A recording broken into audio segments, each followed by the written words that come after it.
오늘은 제가 하겠습니다 라는 제목으로 하나님 말씀 나누도록 하겠습니다. 옆 사람과 인사하겠습니다. 당신 책임입니다. 네. 서로 앞뒤로도 한번 쳐다보고 선교사님 책임입니다. 따라하세요. 선교사님 책임입니다. 네. 한 번 더 인사할까요? 원장님 책임입니다. 네. 여름의 강렬함으로 세상을 만지시는 하나님의 은혜가 우리의 삶에도 가득하길 안녕으로 인사합니다. 이번 주 수요일은, 돌아오는 수요일은 하지입니다. 하지는 1년 동안의 낮의 길이가 가장 긴 시간입니다. 반대로 밤의 길이가 짧죠. 이번 하지는 12시간, 14시간 35분이나 된다고 하니 정말 긴 시간, 어느 때보다 긴 하루가 될 것입니다. 긴 낮이 되는 겁니다. 정말로 여름 해가 길어졌습니다. 그래서 퇴근을 해도 이게 퇴근하는 거 맞나 시간이 어색합니다. 긴 하루를 보내며, 긴 낮을 보내며 사람들은 여러 가지로 각자 다른 반응을 할 겁니다. 이 긴 낮, 하지를 좋아하는 사람도 있고 싫어하는 사람도 있을 겁니다. 그러나 참 재미있게도 정확하게 6개월 전 12월 21일은 동지였습니다.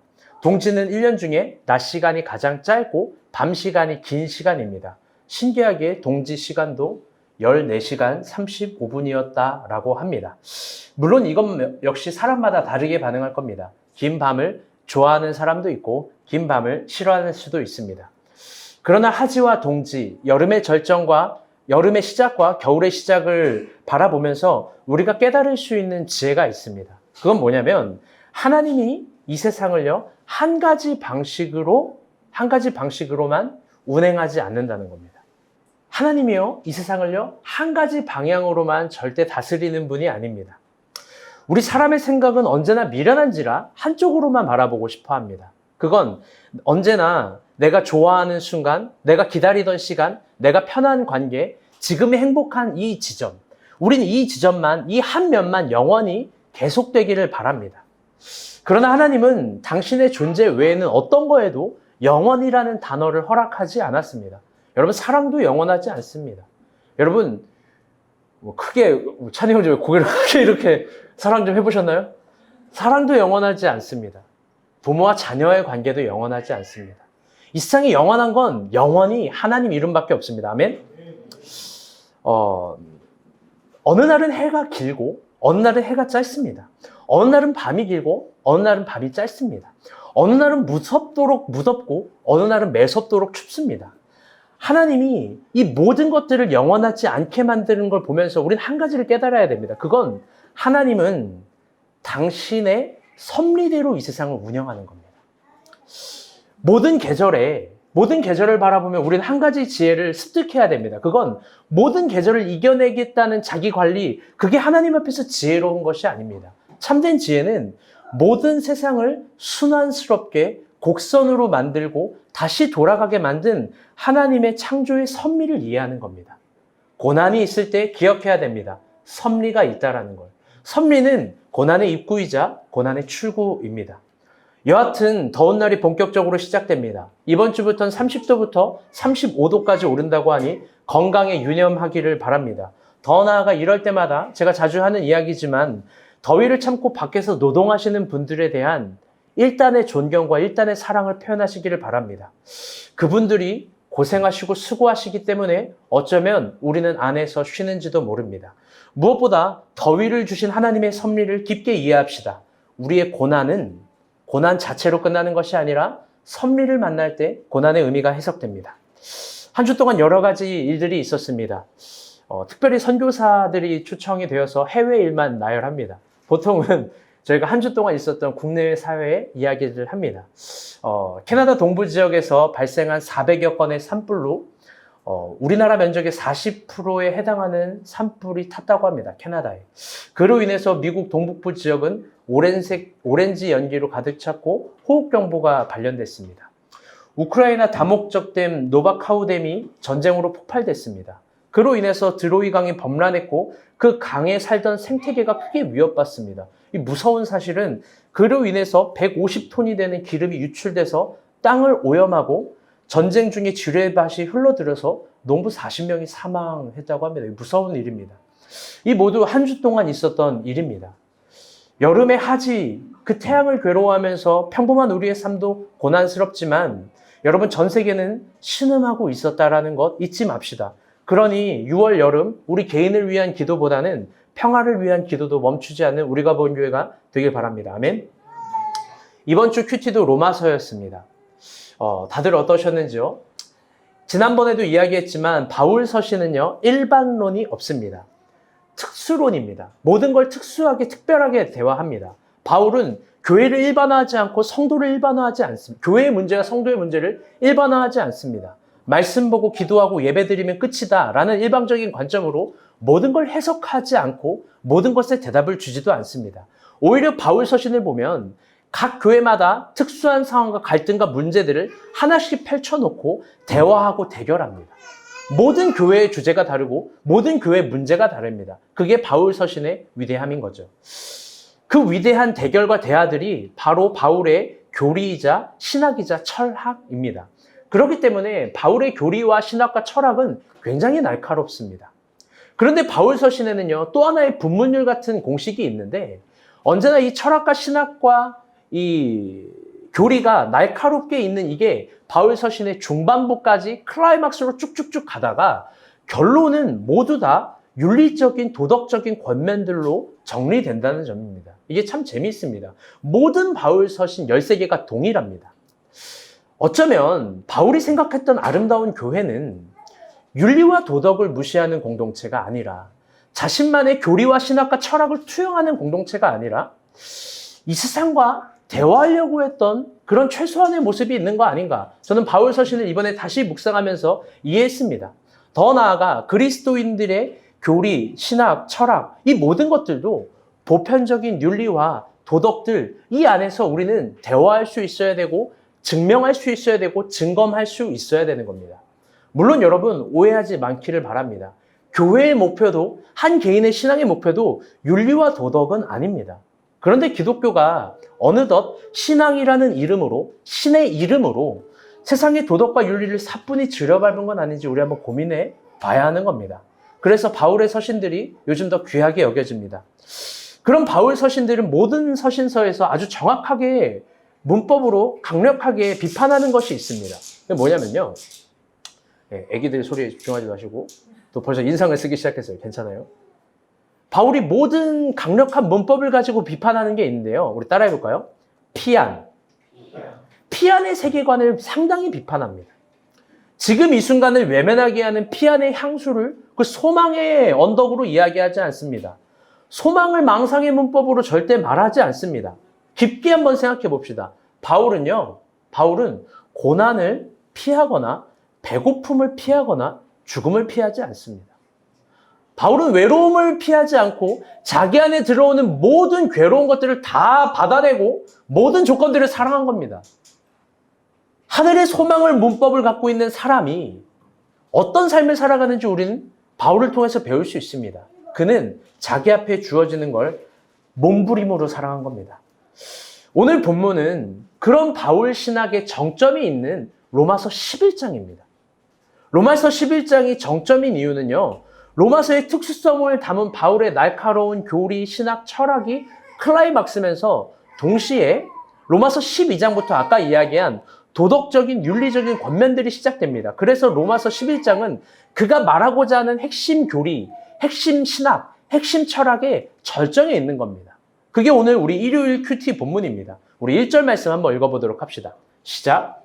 그러므로 내가 말하노니 하나님이 자기 백성을 버리셨느냐 그럴 수 없느니라. 나도 이스라엘이요 아브라함의 씨에서 난 자요 베냐민 지파라.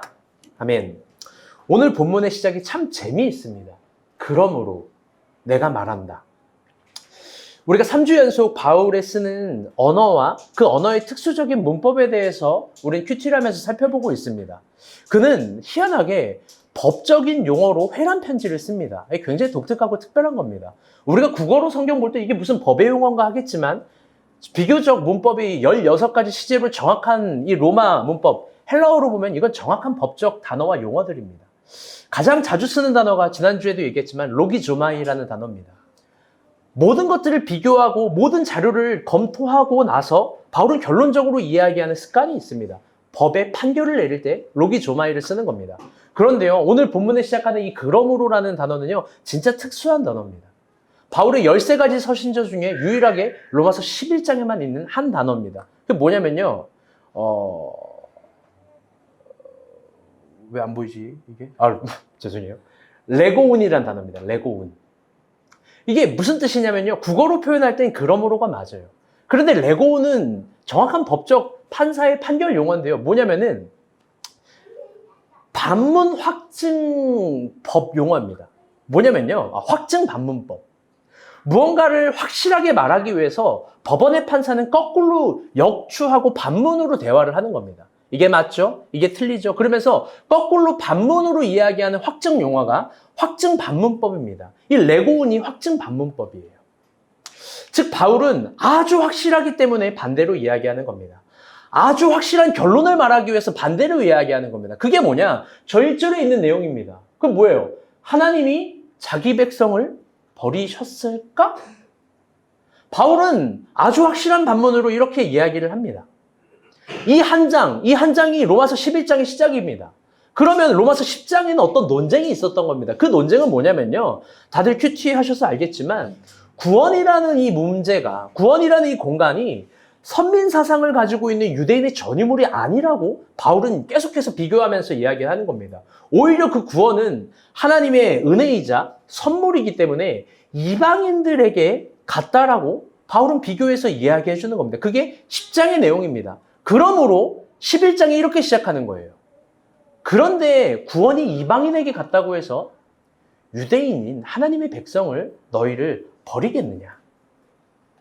우리가 볼 때 이게 뭐 특별한 이야기겠습니까? 우리가 볼 때 이거 뭐 당연한 이야기입니다. 그런데요, 당시 선민 사상을 가지고 있는 유대인들이 듣기에 이거는요, 듣기 불편한 말이고 인정할 수 없는 말이고 이거는요, 아주 망상적인 해석인 겁니다. 왜요? 유대인들은 그런 생각한 거예요. 구원은 오직 선택받은 자신들의 것입니다. 축복은 오직 선택받은 자신들의 것입니다. 언약도 선택받은 자신들의 것입니다. 다른 민족은 다 죽어야 되는 거예요. 유대인 관점에서는. 오직 선민인 자기만 구원받아야 되는 거예요. 그런데요, 바울이 나타났습니다. 유대인 지도자들보다 훨씬 성경을 잘 알고 유대인 지도자들보다 훨씬 구약의 토라와 케투빈을 잘 해석합니다. 구약을 다룹니다. 해석해냅니다. 그가 이야기하는 거예요. 확증 반문법으로. 선택받은 구원과 축복의 언약이 너희들 게 아니라는 거예요. 그래서 유대인 관점에선 바울이 그걸 빼앗는 강도처럼 보이는 겁니다. 그리고 그는 유일하게 레고운을 쓰면서 1절로 이렇게 하는 거죠. 우리 1절 말씀 다 같이 한번 읽어볼게요. 시작.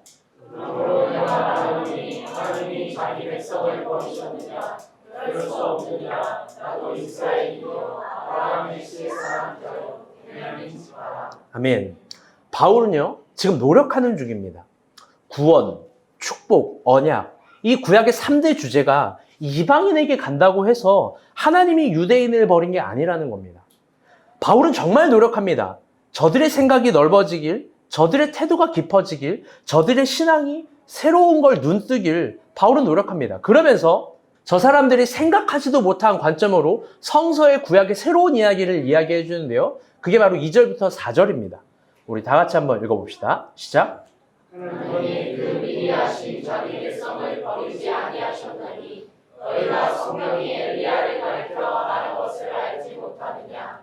그가 이스라엘을 하나님께 고발하되 주여 그들이 주의 선지자들을 죽였으며 주의 재난들을 걸어버렸고 나만 남았는데 내 목숨도 장나이다 하니 내게 하신 대란이 무엇이냐? 내가 나를 위하여 바알에게 무릎을 꿇지 아니한 사람 7,000명을 남겨두었다 하셨으니. 바울은요, 선민 사상에 젖어 있는 유대인의 태도와 생각이 계몽되기를 바라면서 아까 이야기한 레고문의 문법으로 엘리야 이야기를 합니다.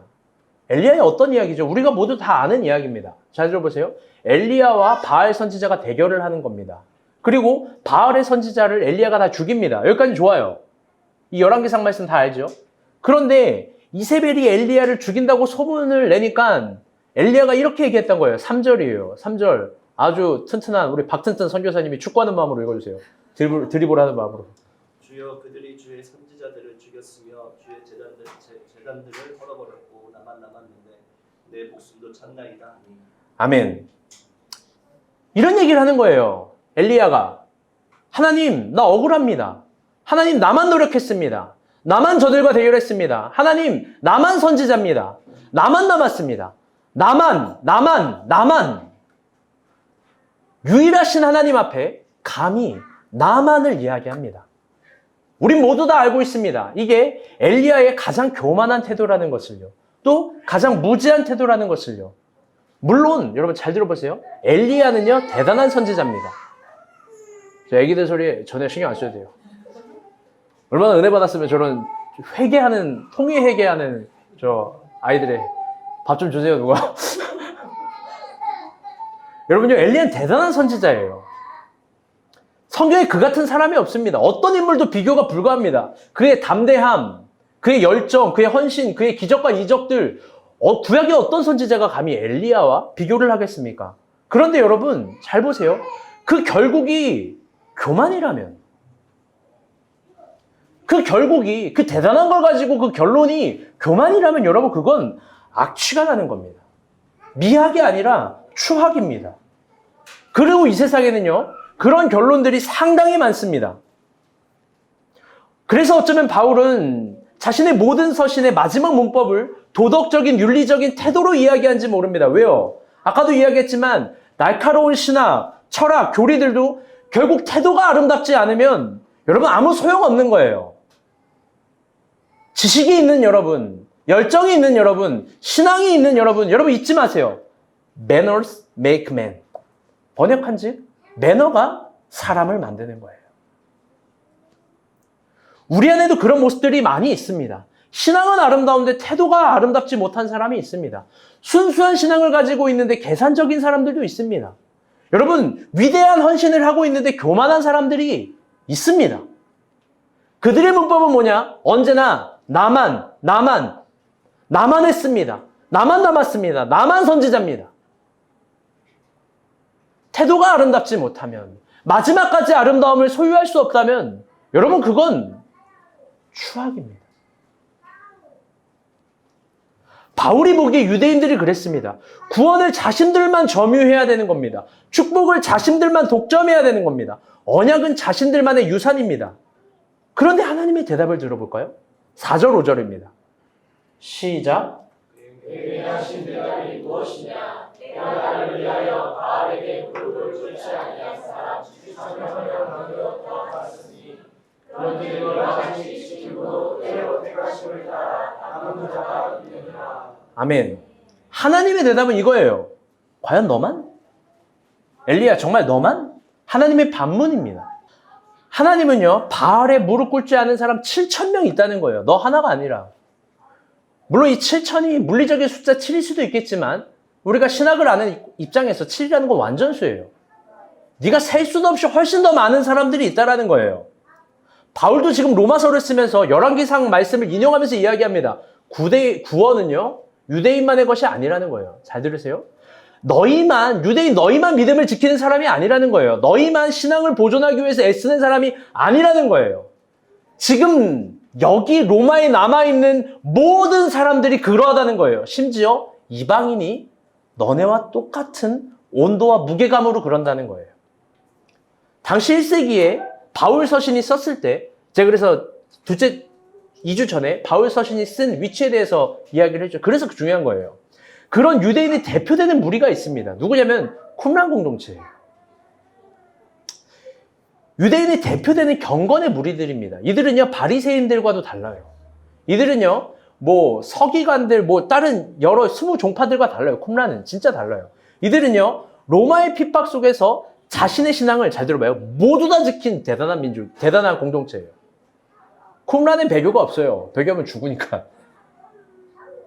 여러분 소위 그런 얘기 들어봤죠? 성경 필사를 할 때 한 번 이 데오스라는 단어, 하나님이라는 단어와 야훼라는 단어 쓸 때 목욕을 했다고? 그게 쿰란 공동체예요. 쿰란에는요 거룩한 목욕탕이 있어요. 거기 하나 글씨 쓸 때마다 막 목욕하는 거예요. 피부가 다 벗겨지지 않았을까? 다른 지파들은 그러지 않았다고. 쿰란에 만들어낸 문화예요. 여러분들 그들이 신앙을 지키기 위해서 어디에 살았는지 알아요? 사진 하나 보여주세요. 이게 안 보이는데 여러분 이게 쿰란 공동체예요. 여기 중간 구멍 보이나요? 이거 하나밖에 안 보이죠? 여기 막 다 이쑤시개처럼 구멍 뚫어져 있는데 유대 사막 동굴에서 살았어요. 저기서요 세속과 단절하고 경건의 힘으로만 살았어요. 우리가 본 교회에서 가장 경건한 친구가 있어요. 연미, 너 저기 살 수 있어요? 큐티책 한 권 들고 이성민이도 안 보면서 살 수 있어요? 너는 왠지 살 수 있을 것 같은데. 우리가 본 게 진짜 경건한 불굴의 용사가 있습니다. 우리 형주 큐티책 하나 들고 저기 살 수 있어요? 이게 교만한 거예요. 이게 거짓된 거예요. 여러분, 저들은요 세속과 단절하고 경건의 힘으로 사막에 들어갔어요. 캐톨릭에서 이야기하는 사막의 교부들의 영성 쿰란에서 발효된 거예요. 다. 그들은 엄청난 경건의 집단입니다. 그들에게 중요한 의식이 있어요. 이거 따라하지도 못해요. 잘 들어봐요. 뭐냐면 저녁마다 매일입니다. 하루도 안 빼놓고 주님이 밤에 도둑같이 임한다고 해서 새벽 내내 초를 켜고 앉아있지도 않고 서 있어요. 새벽 내내 그럽니다. 잠자는 시간은 서로 그룹별로 나눠요. 박트튼 선교사님 스트롱 선교사라고 하는데 초를 들고 밤새 저곳에서 서 있을 수 있습니까? 우리는 쿰란의 키역도 못해요. 우리는 쿰란이 아니라 거의 쿠키 공동체. 미안합니다. 또 이게 우리만 아는 언어예요. 카페라이가 쿠키가 유명해가지고. 왜 그러냐? 주님이 오실 수 있으니까 앉아있지도 않는다는 거예요. 새벽 내내 동굴에 촛불 켜고 있는 거예요. 그게 다 촛자국 엄청 나 있어요. 잘 들어봐요. 이스라엘에서 가장 경건한데 세상에 나오지 않은 거예요. 바울은요, 전혀 다른 가르침을 줍니다. 안디옥과 두란노에서 그리스도인이라는 무리들을 세워요. 여러분, 그리스도인이 뭘까요? 이게요, 사실 바울이 만든 공동체지만 바울이 호칭을 만든 건 아니에요. 이건 스스로 만든 호칭이 아니라 당시 세상 사람들이 바울 공동체를 놀리는 별칭이에요. 또 바울 공동체를 비난하는 명칭이에요. 그 뜻은 이 세상에서 그리스도를 따라하는 사람, 그리스도로 사는 사람, 예수로 사는 사람들이라는 거예요. 중요한 건 그들이 어디에서? 이 세상에서. 왜? 당시 신앙이 있고 경건 생활을 한다고 했던 종파 사람들은, 종교 지도자들은 굴로 들거나 땅으로 들어가거나 나무 위로 올라가거나 산으로 가거나 다 그랬습니다. 그런데요, 바울은 그러지 않았다는 거예요. 두란노 서원, 이게 서원이 우리 이 서당 생각하면 안 돼요. 그냥 회당이에요. 회당이 예배 드리는 공간일 수도 있지만 수다를 떠는 빨래터 같은 공간일 수도 있는 거예요. 그런 곳에서 강론을 한 거예요. 거기서요, 놀린 거예요. 니네 왜 안 들어가냐? 니네 왜 안 가냐? 니네 왜 이 세상에 남아있냐? 바울은 그의 제자들 그리스도인이라고 함께 놀림을 받았습니다. 비난도 받았습니다. 그런데 세상에서 함께 같이 살았던 겁니다. 제자들과 함께 세상의 약한 것들을 치유했습니다. 잘 들으세요. 그리고 세상에 전도를 했습니다. 그리고 이 세상에서 선교를 했습니다. 그리고 이야기하는 거예요. 구원이 유대인에게만 있는 것이 아니라 이 세상에 있는 이방인에게도 있다라는 겁니다. 사랑하는 여러분, 그런 그리스도인, 바울이 세웠던 놀림을 받았던 그런 그리스도인의 상징이 있습니다. 여러분, 그리스도인의 상징이 뭘까요? 이 십자가가 아니에요. 십자가는요, 교회의 상징이에요. 기독교의 상징이에요. 십자가와 부활은. 그리스도인의 상징은 뭐냐면 물고기예요. 사진 한번 보여주세요. 이게 뭐예요? 여러분, 이게 어떻게 알았어요? 이게 일식 횟집도 아니고 노량진 수산시장도 아니에요. 이게 그리스도인의 상징이에요. 이게 근데 참 우리가 본 교회스러운 거예요. 우리가 본 교회스러운 거. 왜 그러냐? 이 익투스라는 건데요. 이 익투스 다들 익투스 정확하게 하려고 검색을 해봤어요. 잘 알려주려고. 그러니까 노량진 학원만 뜨대. 누가 익투스 학원을 차렸나 봐요. 익투스 명강의. 그래요. 이게 뭐냐면요. 예수스, 크리스토스, 데우스 휘마이스 소르테라는 단어예요. 무슨 말이냐? 번역하면 이래요. 예수 그리스도를 하나님의 아들 구세주로 믿는 사람들. 아멘? 익투스는요, 그것의 앞글자만 따온 거예요. 그런데 그 앞글자가 헬라어로 뭐냐? 물고기예요. 그래서 물고기 표시하는 거예요. 근데 이게 우리가 보는스러워요. 왜 그러냐? 성경에서 물고기는 언제나 기적을 표현하면서 동시에 함께 나누어 먹는 걸 상징해요. 물고기는 그런 거예요. 갈릴리에서 식사, 맨날 낚시하는 거, 물고기 잡으러 가는 거, 오병이어, 요한복음 21장의 조반. 여러분, 익투스는요, 이 세상에서 함께 있는 그리스도인의 태도와 방향을 보여줍니다. 그건 이 세상에서 들어가서 불신자들과 또 혹은 그 사람들과 함께 나누어 먹는 공동체예요. 여러분, 그래서 충격적인 1세기 신약의 개념이 뭐냐면 사도행전 2장과 4장을 보면 그게 충격인 게 뭐냐면 음식을 나누어 먹었다는 거예요. 지금은 나누어 먹을 수 있죠. 물론 지금 너네들은 나누어 먹지도 않아요. 지금 우리가 밥값을 내기도 하죠. 과연 그럴까? 우리 교회들은 밥값도 잘 안 내요. 대단한 친구들이에요. 그래요. 여러분, 1세기 기독교의 충격적인 건 나누어 먹는다. 서로 떡을 뗀다. 서로 잔을 나눈다라는 거예요. 그 시대의 경제 상황, 그 시대의 삶의 양식에는 불가능한 차원이에요. 바울은 그리스도인에게 정말 중요한 게 뭔지 알았습니다. 그건 이 세상의 사람들과 함께 더불어 살아가는 복음의 실험과 사랑의 실험입니다. 바울은 그리스도인들에게 믿음을 지키라고 동굴로 들어가라고 말하지 않았어요. 바울은 그리스도인들에게 너만의 구원을 확증하라고 촛불을 들라고 말하지 않습니다. 잊지 마세요. 그리스도인의 상징은 십자가가 아니라 좀 물고기예요. 나눠 먹는 거. 우리 5절, 6절 한번 봅시다. 시작. 이와 같이 지금도 은혜로 택하심을 따라 삼은 자가 되리라. 만일 은혜로 된 것이면 행위로 말미암지 않으니 그렇지 않으면 은혜가 은혜되지 못하느니라. 아멘. 바울이 사실 11장에서 정말 말하고자 하는 그의 신학의 정수는 따라해볼게요. 은혜입니다. 은혜로 얻는 구원입니다. 더 나아가서 은혜를 아는 태도들입니다. 그것이 구원에 대한 바른 태도이자 지식이에요. 그런데 여러분 한번 오늘은 모두가 알고 있는 유치한 걸 물어봅시다. 그래서 은혜가 뭐예요? 불교도 은혜를 이야기하고 유교도 은혜를 이야기합니다. 같은 은혜라면 과연 우리 기독교의 은혜는 다른 걸까? 같은 걸까? 다들 우리는 은혜를요, 선물 정도로만 생각합니다. 그래서 값없이 받은 거, 보은. 여러분, 이게 불교의 은혜입니다. 뭔가 가르침을 내려주는 은혜. 여러분, 이거는 유교적인 겁니다. 부모님이 물려주신 것들, 내려주신 것들. 여러분들 기독교의 은혜, 헬라어로요, 카리스인데요. 그 카리스는 그런 은혜가 아니에요. 카리스는 뭐냐면요, 관용, 포용, 선물이 그런 게 아니라 누군가가, 다 같이 따라볼게요. 누군가가 대신 값을 치른 거. 그럼요. 기독교의 은혜, 카리스라는 용어는요, 누군가가 대신 대가를 치르고 값을 치르고 대신 수납해 준 거예요. 여러분 생각만 해도 기분 좋죠? 안 좋아요?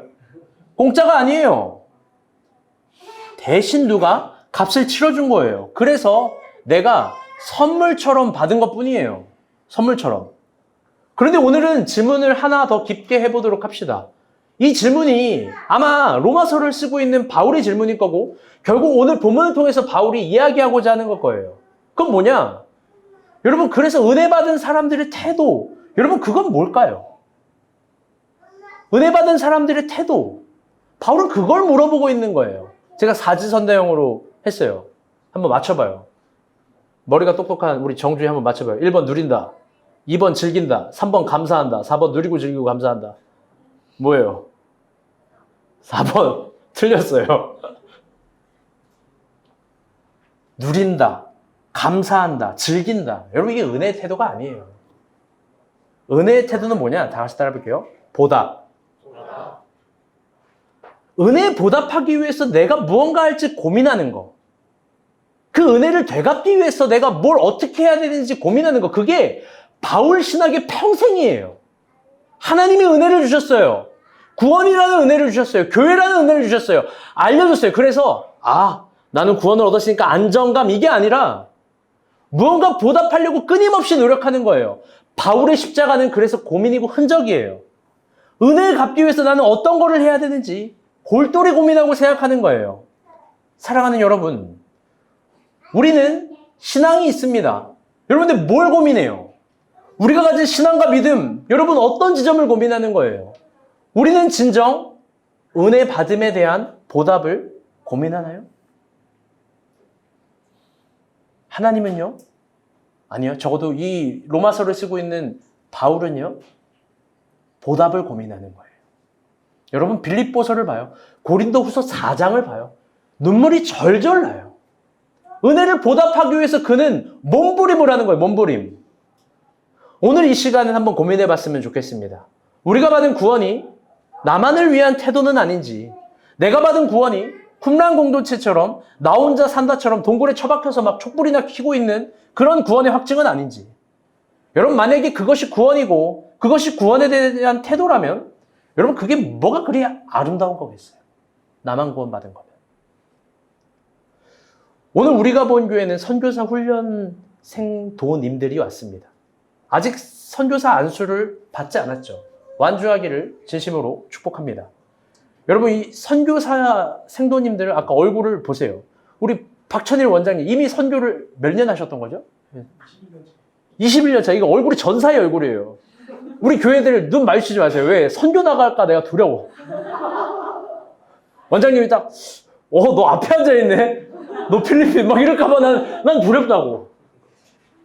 또 우리 착한 애들 깊은 애들은 또 이제 또 이걸 고민한단 말이에요. 근데 좀 우리 교회 깡패 같은 애들 좀 경험하셔야 되는데 선교사님 이 전사의 얼굴은 보지 마시고 우리 선교사 생도님들 여러분 얼굴 보세요. 하나같이 젊지 않습니까? 이게 충격이에요. 이렇게 젊은 분들이 사실 많이 없습니다. 제가요 학교 다닐 때 동아리 하나를 만들었어요. 그 동아리 이름이 뭐냐면 신야자예요. 신야자. 이 번역한즉 신학생 야간 자율학습 동아리예요. 왜 강혜라 사모가 웃죠? 땡이라고요? 어떻게 알았어? 이 예화의 땡인데. 무슨 동아리냐면 전 공부를 좋아하니까 이런 쓸데없는 동아리를 만들었는데 학교 수업이 끝나요. 그러면 집에 가는 게 아니라 다 같이 모여서 저녁 먹고 공부를 해요. 목표는 도서관이 닫을 때까지 공부해요. 안 대단해요? 도서관 문이 닫아요. 공부가 모자라요. 그러면은요 강의실에 들어가서 몰래 불 켜고 수희 아저씨 이게 제끼고 또 공부를 해요. 막 계속 공부했어요. 미친 듯이 공부했어요. 그 결과가 뭐냐? 이혼당할 뻔했어요. 그래서 저 여자가 웃는 거예요. 공부를 택할래? 자기를 택할래? 막.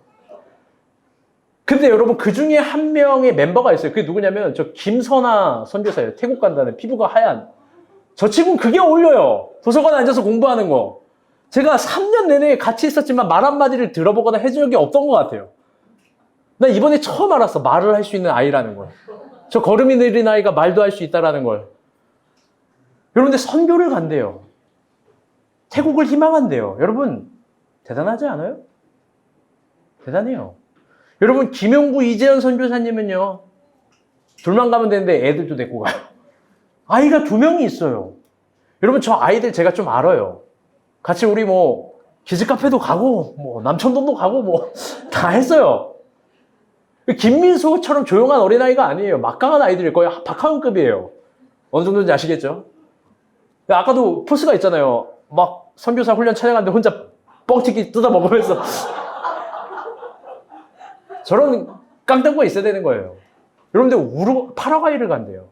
여러분 왜 가는 거예요? 이과수 보러 선교 가는 거예요? 여러분 진지한 얘기예요. 하나님이 저 아이들을 키워주시고 지켜주실 거예요. 아멘? 우리 그걸 위해 기도하는 거예요. 여러분 박튼튼 선교사님은 인도네시아를 희망한대요. 저랑 친구예요. 이름 튼튼이 맞아요. 여러분 결혼도 안 했어요. 인도네시아를 희망해서 인도네시아를 갈지 모르겠지만 인도네시아를 왜 가는 거예요? 결혼하려고 가는 거예요? 한국에 자매가 없어서? 웃음이 불쏘네요. 여러분 한국에도 자매가 많은데 결혼하려고 가는 게 아니라고요. 필리핀 그런 거. 필리핀이란다. 선교. 여러분 이 조하늘 박다림 조다림 박하늘 선교사님 여러분, 받았습니다. 맞았어요? 좋아하는 아, 그래요? 조하늘 박다림이에요? 조하늘 박다림. 선교사님은, 너 헷갈린다. 지금 큰일 났다. 페루를 가려고 희망한대요. 여러분, 저 아름다운 신혼부부가 젊은 날 왜 페루를 가요? 결혼한 지 여러분 1년 된 거예요? 3개월? 아따, 뜨겁겠다. 왜 가요? 왜? 아, 한국에는 부동산이 비싸서. 한국은 살기 힘들어서. 여러분, 그런 거 아니에요. 한국이 더 놀고 먹고 살기 좋아요. 여러분, 왜 해외에 선교를 가는 거예요? 살려고 가는 게 아니에요. 죽으려고 가는 거예요. 여러분, 이들이 왜 갑니까? 단순한 차원 아니에요? 은혜에 보답하기 위해서. 아멘? 예수 그리스도께 받은 사랑을 보답하기 위해서. 여러분, 그 이상의 차원이 어디 있어요? 여러분, 선교사 훈련원 원장님이 7년간 이 일을 했대요. 왜 하는 거예요? 왜? 제가 알기로 어려운 일이에요. 왜 일을 하는 거예요? 그 그리스도의 은혜에 보답하기 위한 그 차원 이상이 뭐가 있겠어요? 여러분, 그렇다면 우리 교회는 뭐예요? 이들을 후원하고 응원하고 기도하는 게 여러분 당연한 도리 아닙니까? 그게 당연한 은혜의 보답의 차원이에요. 그렇다고 기대하지 마세요. 우리 교회 빡셉니다. 여러분, 그리스도인들이요, 은혜의 보답을 어떻게 할지 고민하는 것, 여러분, 이거 아름다운 거예요. 나만 구원받았다고 안정을 갖는 거, 이거 추한 거예요. 태도가 아름답지 못한 거예요. 그걸 고민하는 게 아름다운 신앙이에요. 제가 처음으로 이런 말을 해봐요. 저희 교회 개척하고 이런 말을 해본 적이 없어요. 정확한 언어로. 뭐냐면, 우리가 은혜를 보답하기 위해서 마땅한 도리는, 다 같이 따라볼게요. 전도. 그 전도로 이루어져야 되는 거예요. 다들 우리 교회에 새로운 사람들이 막 계속 오니까 우리 교회는 뭐 이 자동문이 있는 줄 알아요. 그게 아니에요. 누군가는 전도하고 있는 거예요. 우리가 본 게 그런 아름다운 사람이 있어요. 누구냐? 또 이런 예화를 들어서 미안한데 또 지원이에요. 여러분, 지원 간사가 지금까지 몇 명 전도했냐? 전도 왕이에요. 지금 막 고개를 푹 숙이고 있어요. 이제 그만 얘기하길 바랄 거야. 근데 이것마저도 좋은 예화가 돼요. 본이 돼요. 전도를 7명 했어요. 7명 아무도 교회 안 나와요. 아무도 안 나와요. 근데 여러분 잘 봐요. 안 나올 때마다 그녀의 사회적 관계가 끊긴대요. 여러분, 좋아요? 아, 사회적 관계 끊으려고 전도하나? 여러분, 그렇지 않아요. 여러분, 잘 봐요. 저 성격에, 저 MBTI에 전도를 해요. 모든 ENFJ들은 부끄러워해요. 부끄러워해야 돼요. 여러분, 그녀가 왜 전도해요? 너무 단순한 거 아니에요? 은혜에 대한 보답이에요. 혼자 구원받는다고 동굴에 들어가서 촛불을 켜는 게 아니라 식탁을 차리고 함께 물고기 나눠 먹자는 거예요. 우리 교회가 좋은 교회니까, 우리 교회에 은혜가 있으니까, 새로운 삶의 진리와 문법들을 배우니까 그 나만 누리면 안 된다는 거예요. 나만 누리면 우리도 쿰란 공동체. 다들 이야기하대요. 서로 많이 고백하대요. 좋은 교회라고, 사랑이 있다고, 공동체성이 있다고, 위대하다고. 근데 그게 우리만의 전유물이라면 우리도 그냥 촛불 켜고 있는 거예요. 여러분, 전도? 그건 나의 것이고 우리 모두의 것입니다. 아멘? 여러분 모두 저에게 잘하려고 해요. 가끔은 과해요. 정말 과해요. 이유는 단순합니다. 은혜 받았다고, 어떤 도움 받았다고, 고맙다고 그럽니다. 그런데요, 여러분 잘 들어봐요. 은혜를 받았으면 여러분 저에게 잘하려고 하지 마세요. 저에게 보답하려고 하지 마세요. 진짜예요. 하나님에게 보답하려고 하세요. 아멘? 그게 뭐냐? 전도예요. 여러분, 진심으로 전도에 대해서 한번 고민해 보기를 바라요. 불편한 전도를 하세요. 아멘? 용기 내서 전도를 하고, 부끄러움을 가지고 전도를 하고, 성향에 맞지 않는 전도를 하세요. 아멘? 아멘, 크게 아멘? 아멘. 그럼요. 여러분, 잘 들어봐요. 중요한 얘기를 할 거예요. 이번 주 제 생일이에요. 할렐루야. 제가 이날을 1년 내내 얼마나 기다리는데요. 제가 막 김미소의 유치함과 순수한 마음을 가지고 막 기다려요. 농담이에요. 그런데 제가 진심으로 이야기해요. 이번에는요, 저에게 선물 살 돈 저에게 주지 말고, 선물하지 말고, 진심으로 전도를 하세요. 그 돈으로. 왜 얼굴이 밝아지죠?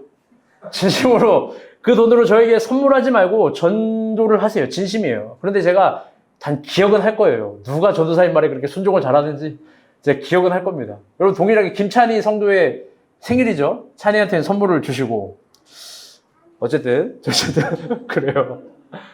아까도 이야기했지만요. 아름다운 신앙이 있는데 태도가 아름답지 못한 사람들이 있습니다. 순수한 신앙이 있는데 계산적인 사람들이 있어요. 위대한 헌신이 있는데 교만한 사람들이 있어요. 그런 사람들의 문법은 언제나 나만이에요. 나만 남았습니다. 나만 노력했습니다. 나만 애썼습니다. 억울합니다. 그게 모두 교만한 언어고 은혜를 모르는 언어예요. 자신이 어떻게 구원을 받았는지 모르는 언어예요. 그런데요, 그것과 반대로 하나님이 좋아하시는 언어가 있어요. 그게 뭐냐? 다시 따라볼게요. 겸손. 하나님은요, 모든 것이 하나님의 은혜라고 말하는 그런 겸손한 사람을 진짜 좋아해요. 오늘 설교의 마지막으로 그 겸손의 언어가 뭔지를 설명하고 마칠 거예요. 대부분의 남자들은요, 군대를 갑니다. 특별한 일이 없는 이상 군대를 가요. 그런데요, 군대에서는요, 한 번도 경험하지 못한 걸 배웁니다. 저에게 있어서 군대에서 가장 어색한 경험은 뭐냐면 관등선명이었어요. 관등선명. 이 자매들 벌써 이것도 뭔지도 모를 텐데 이게 계급별로 억양이 달라집니다. 누구를 부르면 계급을 부르고 이름을 부르는 거예요. 딱 부릅니다. 이병일 때는요, 이 스타카토 뭐예요, 연명? 스타카토 맞아? 스타카토가 있어요. 이병 김일환 막 손도 들어요. 이병 김일환 누가 부르면 여러분 충환이가 장교였거든요. 공공의 적이에요. 저놈이 부르면 제가 막 달려가가지고 이병 김일환 해야 돼요. 군대법이 악하죠, 이렇게. 일병일 땐 절도가 있습니다. 일병 김일환 막 힘을 줘요. 뭐라도 되는 줄 알고. 삼병일 때는요, 혀가 풀립니다. 삼병 김일환 막 이래요. 혀가 풀려요. 병장은요, 그냥 병자예요. 막 모자도 술 취한 사람처럼 치고 막 눈도 풀려있고 막 목도 못 올라가요. 누가 부르면 관등성명도 안 하고 귀가 막혀요. 막 에? 병장만 되면 막 45도 각도 에? 막 이래요. 다들 공감할 거예요. 그런데 여러분 제가 잘 들어봐요. 이등병 때 모든 이등병이 가장 많이 하는 말이 있어요. 언어. 제가 이등병 때도 가장 많이 했던 말이에요. 그거 뭐냐면요, 이거예요. 다 같이 따라 볼게요. 제가 하겠습니다. 오늘 설교 제목이에요. 소대장이 와서 이미 일과가 다 끝났는데 충환이가 와서 물어보는 거예요. 화장실이 더럽다. 한마디 해요. 그럼 뭐라 그래요? 제가 하겠습니다. 이병 김일환. 중대장이 와요. 오늘 다 작업이 끝났어요. 근데 막사디 재활용 다시 할 사람. 그럼 뭐예요? 이병 김일환 제가 하겠습니다. 중대 대대장이 와요. 그래서 말도 안 되는 농담해요. 자기는 편하니까. 죽도록 일하다가 죽을 사람. 그러면 그것도 제가 하겠습니다. 뭐 말도 안 되는 말, 막 이상한 말들 다 합니다. 그럴 때도 언제나 이등병의 언어는 제가 하겠습니다입니다. 군대 일의 90%를요, 1병과 2등병이 다 합니다. 어려운 일, 더러운 일, 힘든 일 다 해요. 근데 중요한 게 이겁니다. 봐봐요. 불평을 안 해요. 그런 일 시켰다고 인권위에 신고하거나 노동고용부에 신고하지도 않아요. 할 수도 없고. 아주 당연한 듯이 제가 하겠습니다를 이야기해요. 왜요? 그게 당연한 저의 일이니까요. 거기에 당연한 인정과 당연한 칭찬을 바라지 않아요. 그게 겸손이에요. 왜 겸손이냐? 잘 들어봐요. 자기의 특기에 맞지 않고 자기의 나이에 맞지 않고 자기의 상황에 맞지 않아요. 누가 이등병이 되고 싶겠어요? 다들 사회에서 다른 일들을 하다 왔는데, 그런데 겸손은 뭐냐? 이등병이 일이 왔을 때 제가 하겠습니다라고 이야기하면서 겸손하게 당면한 일들을 해가는 거예요. 군인은 바보가 아니에요. 계급으로 일을 하는 거예요. 계급. 겸손은 자기에게 주어진 미션, 상황, 계급, 그리스도인이라면 그 계급에 따라 일을 하는 겁니다. 그게 겸손한 태도예요. 그런데 교만은 뭐냐? 자주 이야기했지만 제가 하겠습니다가 아니라 나만 했습니다. 나만 진짜입니다. 그래서 나만 구원받아야 되고 나만 축복받아야 됩니다. 여러분, 이게 가장 교만한 문법이에요. 우리 모두 깊게 생각해봐요. 진짜 한번 생각해 봅시다. 정말 나만이랍니까? 감히 우리 같은 죄인들이 하나님 일을 할 수 있다는 자체가 여러분 감사한 거 아닙니까? 우리 같은 이 모나리자들, 뭐예요? 못나고 찌질이 못난 이들, 모질이들이 주의 일을 할 수 있다는 거, 여러분 그 자체가 감사한 거 아니에요? 교만한 사람은 그걸 모르는 거예요. 다윗이 가장 교만할 때 하나님이 이런 말을 했어요. 다윗이 가장 교만할 때, 가장 태만할 때, 너는 목동이었어. 네가 왕인 줄 알아? 네가 대단한 줄 알아? 너 그냥 목동이었어. 양치는 목동. 내가 그거 잡아다가, 히브리어로는 이거예요. 그거 잡아다가 왕에 앉혀준 거야.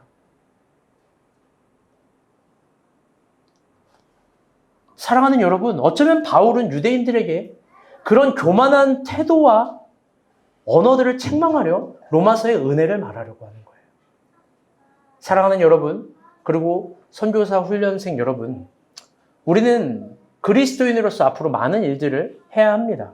그런데 그게 나만의 구원을 위한 동굴을 만드는 것, 거기서 촛불을 켜는 것 정도로 끝나면 안 됩니다. 구원을 위한 식탁을 차려야 되고 물고기를 나누는 일이어야 합니다. 아멘? 그게 우리의 상징입니다. 그런데 우리는 그 일이, 이게 모순이고 딜레마예요. 잘 들어봐요. 그 일이 구체적으로 뭘 의미하는지, 어떤 걸 의미하는지 전혀 모릅니다. 그래서 나의 체질에, 재능에 맞지 않는 일일 수 있습니다. 나의 나이에 맞지 않는 일일 수 있습니다. 나의 판단과 다른 일일 수 있습니다. 더 나아가 내가 지금 이 일을 하려고 이 자리에 있나? 라고 생각할 수도 있습니다. 나의 달란트를 고려하지 않는 일일 수 분명히 있습니다. 그런데 그때마다 우리는 생각해 봅시다. 무슨 언어를 쓰는지. 제가 하겠습니다라는 겸손의 언어인지, 나만 하고 있습니다라는 교만의 언어인지. 여러분의 답은 뭡니까? 우리 말씀의 결론을 맺도록 하겠습니다. 성경 구절 한 구절 읽어드릴 텐데요. 이게요, 제가 목회를 은퇴할 날이 있잖아요. 이제 시작인데 시작부터 퇴장을 준비하는데 저는 은퇴할 때 이 본문을 설교하고 마칠 거예요. 잘 봐요. 이게 제 은퇴 성경 본문이에요. 은퇴 성경 본문. 어디 안 가요. 선교 안 가요. 걱정하지 마요. 이 한 구절, 이 5구절 읽고 오늘 본문 마치도록 하겠습니다. 누가복음 17장 5절부터 10절입니다. 사도들이 주께 여짜오되 우리에게 믿음을 더하소서 하니 주께서 이르시되 너희가 겨자씨 한 알만한 믿음이 있다면 이 뽕나무더러 뿌리가 뽑혀 바다에 심기어라 하였을 것이요 그것이 너희에게 순종하였으리라. 여기까지는 좋죠. 근데 7절이 좀 생뚱맞고 재밌는 말입니다. 너희 중 누구에게 밭을 갈거나 양을 칠거나 하는 종이 있어 밭에서 돌아와 그더러 곧 와 앉아서 먹으라 말할 자 있느냐? 도리어 그더러 내 먹을 것을 준비하고 띠를 띠고 내가 먹고 마시는 동안에 수종 들고 너는 그 후에 먹고 마시라 하지 않겠느냐? 명한 대로 했다고 종에게 감사하겠느냐?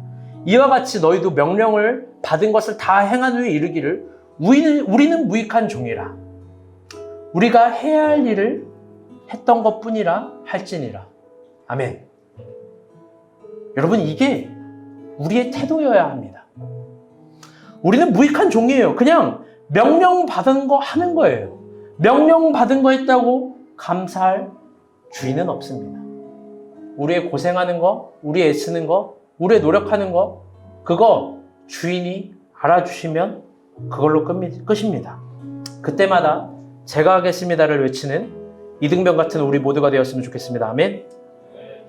우리 나를 지으신 이가 이거 찬양하고 기도하겠습니다.